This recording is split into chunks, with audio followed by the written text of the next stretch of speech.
اعوذ باللہ من الشیطان الرجیم بسم اللہ الرحمن الرحیم الحمدللہ رب العالمین الصلاة والسلام علی سیدنا و نبینا و طبیب قلوبنا و شفیع ذنوبنا ابی الزہراء محمد المصطفیٰ وعلی اہل بیتہ الطیبین الطاہرین المعصومین لا سیما امامنا المنتظر والحجة الثانی عشر روحی وارواح العالمین لتراب مقدمہ الفدا اما بعد فقد قال اللہ تبارک و تعالی فی کلامہ المجید و فرقانہ الحمید بسم اللہ الرحمن الرحیم اذهب الى الفرعون انه طغى۔ ہمارا گفتگو کا سلسلہ مصر اور فرعونیوں کے حوالے سے ہے۔ مصر کے حوالے سے کچھ چیزیں رہتی ہیں۔ پہلے التماس ہے سننے والے دیکھنے والے احباب کہ ہمارے چینل بقیت اللہ کو سبسکرائب ضرور کر لیں گے تاکہ ہماری گفتگو زیادہ آپ تک پہنچ سکے۔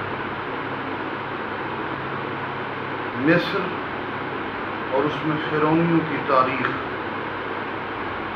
یہ بڑا موضوع لمبا ہے، اس پر کچھ نہ کچھ گفتگو کرنی ہے، کچھ پہلے بھی کر چکے۔ مصر بڑا اہم ملک ہے ایک لحاظ سے کہ دنیا میں پہلے قصبوں اور آبادیوں کی بنیاد اسی ملک میں رکھی گئی جسے مصر ہے۔ مصر اس کا رقبہ 10 لاکھ مربع کلومیٹر سے زیادہ ہے اور 9.25 کروڑ کے قریب اس کی آبادی ہے، جس میں 88% کے قریب مسلمان اور 11% عیسائی ہے۔ مسلمانوں میں تقریباً 22 لاکھ شیعہ آبادی پر مشتمل ہے۔ اس کے معروف شہر، تاکہ مصر آپ کے ذہن میں آ جائے، قاہرہ، اسکندریہ، اسوان، یہ معروف شہر۔ مصر کے حوالے سے ایک اور گفتگو کی جاتی ہے کہ یہاں پہ جامعۃ الازہر، اصل میں قاہرہ شہر کی بنیاد رکھنے والے بھی فاطمین تھے اور اس یونیورسٹی کی بنیاد رکھنے والے بھی فاطمین تھے۔ یہ اہل بیت رسول کے ساتھ مسلمانوں کی ظلم اور زیادتی ہے کہ اس کا نام پہلے فاطمین خلیفہ المعز الدین حافظ میمون وغیرہ نے انہوں نے جامعۃ الزہراء رکھا، بعد میں سے جامعۃ الازہر بنا دیا۔ مصر میں جا کر کچھ احباب نے ہمیں مصدقہ اطلاع دی ہیں کہ آج بھی ایک دروازے پر ایک حصے پر اس یونیورسٹی پر جامعۃ الزہراء ہے اور اس کا بنیادی طور پر نام بھی جامعۃ الزہراء ہے۔ یہ مصر بڑا اہم ملک ہے جو شمال مشرق میں افریقہ میں سفید فام افریقی زیادہ ہیں۔ مصر کی تاریخ میں چونکہ عرض کر چکا ہوں کہ دنیا میں پہلی آباد کاری بستیوں کی شکل میں مصر میں دریائے نیل، جو مصر کا ایک بہت بڑا دریا ہے اور یہ دریا بھی بڑا عجیب و غریب ہے، جیسے ملک عجیب و غریب ہے نا دریا۔ دنیا میں اکثر دریا شمال سے جنوب کی طرف بہتے ہیں، شمال مشرق سے جنوب یا شمال سے جنوب یا شمال مغرب سے جنوب، لیکن یہ واحد دریا ہے دریائے نیل جو جنوب سے شمال کی طرف، دنیا کے باقی دریاؤں کی نسبت یہ الٹ ہے۔ حضرت ادریس علیہ السلام کے دور میں مصر میں بڑی عمارتیں بنائی گئی اور یہ تاریخ انسانیت کی بڑی عمارتیں تھیں جو حضرت ادریس علیہ السلام کے دور میں بنائی گئی۔ اس کے بعد وقتاً فوقتاً کئی بادشاہ آتے رہے، جن میں سے میں نے عرض کیا کہ ایک دومک بادشاہ کا بھی ہم نے تذکرہ کیا جس نے 3500 سال سے زیادہ زندگی گزاری، نیل کی اس وادی میں حکمران تھا۔ ہمارا سلسلہ گفتگو چونکہ مصر میں فرعونیوں کے حوالے سے ہم چاہتے تھے کچھ اضافی بھی گفتگو ہو جائے، تو آپ کے ذہن میں رہنا چاہیے کہ فرعون بادشاہوں کے نام نہیں بلکہ اپنا لقب قرار دیتے تھے، جو فرعون جو مصر کے بادشاہ تھے۔ اور آپ حیران ہوں گے یہ بات کو سن کے کہ فرعون اول جسے کہا گیا، فرعون اول وہ مومن مسلمان تھا۔ فرعون ایک لفظ نفرت کے لحاظ سے دیکھا جاتا ہے، مصری بادشاہوں کا بھی لقب ہے، لیکن فرعون اول جناب ریان بن ولید جو حضرت یوسف علیہ السلام کے دور میں، ریان بن ولید مومن اور مسلمان تھے۔ تاریخ میں کہ یہ اصل مصر کے رہنے والے نہیں تھے، ان کا اصل علاقہ بلخ بدخشاں تھا۔ قحط سالی کی وجہ سے، بھوک کی وجہ سے وہاں سے ایران سے عرب کے علاقوں میں بھٹکتا ہوا یہ مصر میں آ کے پہنچا، اور اپنی ذہانت، متانت اور فراست کی وجہ سے مصر میں ایک وزیر بنا، اور پھر آہستہ آہستہ مصر کا مطلق العنان بادشاہ حکمران بن گیا، ریان بن ولید۔ ولید نام کے دو حکمران مصر میں آئے، ایک حضرت یوسف کے دور میں ریان بن ولید، اور حضرت موسیٰ کے دور میں مصعب بن ولید۔ مصعب بن ولید ملعون تھا، کافر تھا، ریان بن ولید مومن تھا۔ دریائے نیل کی وادی کی یہ تہذیب باقی تمام وادیوں سے سب سے زیادہ پرانی۔ عرض کیا کہ سب سے پہلے آبادیوں کے سلسلے آغاز انسانیت میں مصر میں، اور آج بھی مصر ایک گنجان اور بڑی آبادی والا ملک ہے۔ مصر میں بڑی دنیا آباد بھی ہوئی، اور مصر کی آبادیوں نے باقی علاقوں کو بھی آباد کیا۔ مصر کی خصوصیت یہ کہ پہلی آبادی بھی یہاں بنی، اور پھر میں کئی علاقوں میں یہاں کی آبادی گئی۔ جیسا حضرت موسیٰ علیہ السلام کے دور میں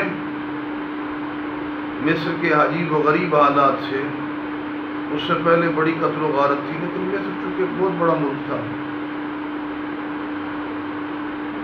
حضرت موسیٰ کے دور کا فرعون مصعب بن ولید کا نام جو ہم نے کتب میں پڑھا ہے، اس نے بنی اسرائیل پر بڑے ظلم ڈھائے، بڑے قتل و غارت کی، ان کو ذلیل کیا۔ جناب موسیٰ نے اپنے کئی معجزات کے ذریعے سے، مالک نے بھی کہا اذهب الى الفرعون انه طغى، باغی اس کو سمجھا۔ جناب نے بڑی تبلیغ کی، معجزات دکھلائے۔ ہم نے چونکہ متداول اور گفتگو تھی وہ نہیں کرنی، یہ ٹھیک نہ ہوا، حتیٰ کہ حضرت مصر سے کئی سال کے لیے چلے گئے مدائن، عراق کا شہر مدائن، اور یہ بھی مدائن کے حوالے سے جہاں جناب شعیب علیہ السلام تھے۔ مدائن کی بھی میں آپ کو بات بتا دیں کہ مدائن حضرت ابراہیم علیہ السلام کی فرزند کے نام سے مدین تھا، پھر مدائن بنا۔ اس کے بعد جب معجزات کا اثر نہ ہوا، تبلیغات کا اثر نہ ہوا، باغی سے باغی ہوتا گیا فرعون، مصر کی بربادی اور تباہی کے دور کا آغاز ہوا۔ بنی اسرائیل، حضرت موسیٰ، جناب کالب بن یوحنا نبی، حضرت یوشع بن نون اور حضرت ہارون کی برکتوں، ان کے اعمال بھی اچھے نہیں تھے، لیکن بنی اسرائیل بہرحال ان میں عظیم ہستیوں کی وجہ سے برکتیں رہیں۔ ان ہستیوں کی وجہ سے یہ محفوظ ہو کر مصر کے علاقے سے نکلی، کیونکہ انہوں نے کئی سو سال غلامی، ذلالت اور بدترین حالات، قتل و غارت دیکھی۔ عزت ناموس ان کی محفوظ نہیں تھی۔ یہ چلے، اس کو بھی پتہ چل گیا کہ بنی اسرائیل چلی گئی ہے ہمارے ملک کو چھوڑ کر، انہوں نے تعاقب کیا کئی لاکھ فوج کے ساتھ، لیکن جب دریا کے کنارے پر پہنچے تو حضرت موسیٰ علیہ السلام اپنی قوم کو لے کر دریا کے دوسری طرف راستے میں اپنے عصائے مقدس کی وجہ سے راستہ بنایا، پانی دونوں طرف سے رک گیا اور چلے گئے۔ جب جناب موسیٰ کا آخری قوم کا آدمی دوسری طرف دریا سے باہر نکلا تو اس طرف دریا میں فرعون کی فوج داخل، لیکن بہرحال پانی کو خدا نے ملا دیے، سب تباہ ہو گئے۔ پیچھے قوم کی بڑی بری حالت، چونکہ اچھی خاصی آبادی تباہ ہو گئی تھی۔ اس قوم نے پریشانی اور اس کیفیت میں نے کہا تھا نا کہ مصر کی وجہ سے کئی دوسرے ملک آباد ہوئے، اس میں تواریخ کے حوالے سے کہ ملک افغانستان اور بلوچستان بھی اسی وجہ سے آباد ہوا کہ یہ لوگ جو بچے تھے، عورتیں تھے یا کچھ باقی ماندہ افراد، انہوں نے مصر کو ترک کیا، بھٹکتے ہوئے صحرائے سینا میں آئے، وہاں سے فلسطین کے علاقوں میں گئے، پھر وہاں طویل سفر کر کے عراق اور ایران کے علاقوں کو کراس کر کے موجودہ ہمارے ملک پاکستان کے پہاڑی سلسلہ کوہ سلیمان، جہاں پر تخت سلیمان چوٹی ہے اور پہاڑی سلسلہ، یہاں پر آئے اور ایک کافر راجہ تھا، اس نے ان کو پناہ دی۔ مزاج ملتا تھا، سانپ کا سانپ کے ساتھ ملتا ہے، شیر کا شیر کے ساتھ ملتا ہے، بت پرستوں کا بت پرستوں کے ساتھ ملتا ہے، منافقین کا منافقین کے ساتھ ملتا ہے۔ تو مزاج ان کا تخت سلیمان کوہ سلیمان میں ساتھ والے راجہ نے، لیکن بالآخر ان کی آبادی بڑھی۔ ان میں خاص قسم کی ایک عادت تھی کہ یہ جب پہاڑوں سے یا گھروں سے نکلتے تھے بڑا شور کرتے تھے، شور و فغان۔ اس کی وجہ سے یہ پھر اس علاقے سے بھی نکل پڑے اور پشاور کے راستے یہ کابل میں آئے اور افغان بن گئے، کابل میں آ کر افغان بن گئے، اور ان کی مزاج کی وجہ سے تاریخ میں پھر انہوں نے کبھی قرار نہیں پایا۔ تو از اول یہ مصر کے لوگ تھے، یہاں آ کر افغان بنے۔ اسی طرح افغانستان میں دوسری قوم پختون، ہماری چونکہ پچھلی ویڈیو میں کچھ آواز کا مسئلہ بھی تھا تو یہ ہم نے کچھ تکرار کی آواز۔ بخت النصر نے جب یہودیوں کو تباہ و برباد کیا اور ہیکل سلیمانی کو ختم کر دیا، پتھر اکھاڑ پھینک کے بیت المقدس کے، کچھ کافی یہودیوں کو قتل کیا، کافی وہاں سے بھاگ کر کھجور کی سرزمین یثرب کی طرف چلے گئے، کچھ اس نے قیدی بنائے جن میں حضرت دانیال علیہ السلام نبی بھی شامل تھے۔ کافی سال کنویں میں جناب دانیال قید رہے اور اس کے قریب ان غلاموں کا ایک شہر بنایا جسے تل ابیب کہتے۔ تل ابیب عبرانی زبان کا لفظ ہے۔ بعض ہوتے نا بڑے علمی تکبر رکھنے والے، وہ مجھے کہنے لگا ایک آدمی، اس کو ناف صاحب کا بڑا تکبر تھا، تل ابیب پڑھے۔ میں نے کہا کم از کم یہ تو دیکھ لو عربی زبان کیا ہوتی ہے، عبرانی زبان کیا ہوتی ہے۔ تل ابیب یہ قیدیوں کا شہر تھا، وہاں پر آ کر یہ قید میں رہے۔ بالآخر ایران کی طرف سے سائرس اعظم، جس کے بارے میں بعض علماء بعض مکاتب میں اسے جناب ذوالقرنین کہا گیا، وہ مواحد تھے، آئے انہوں نے بخت النصر کو شکست دی اور یہودی بھی مواحد تھے، پھر ان کو آزاد کرایا، اور جو حصہ یہودیوں کا سرزمین یثرب میں تھا ان میں ایک ان کا بدترین قبیلہ تھا جو عورتوں کو بیچتے تھے، بچوں سے بدفعلی کرتے تھے، فلاں ان کو یہودیوں نے یثرب سے نکالا، موجودہ مدینہ النبی، وہ وہاں سے نکل کر تورا بورا کے علاقہ میں آباد ہوئے۔ آج بھی اپنی یہودی، اب وہ تو مسلمان ہو گئے، یہاں کر اپنی اس روایت کو باقی عورتوں کو بیچنے کے لیے پیسے لینا باقی ہے۔ میرے عزیزو، آج ہم اس گفتگو کے دوران آپ کو تاریخ مصر سے آشنا کر رہے تھے کہ مصر کیا ہے اور فرعونی کون سے۔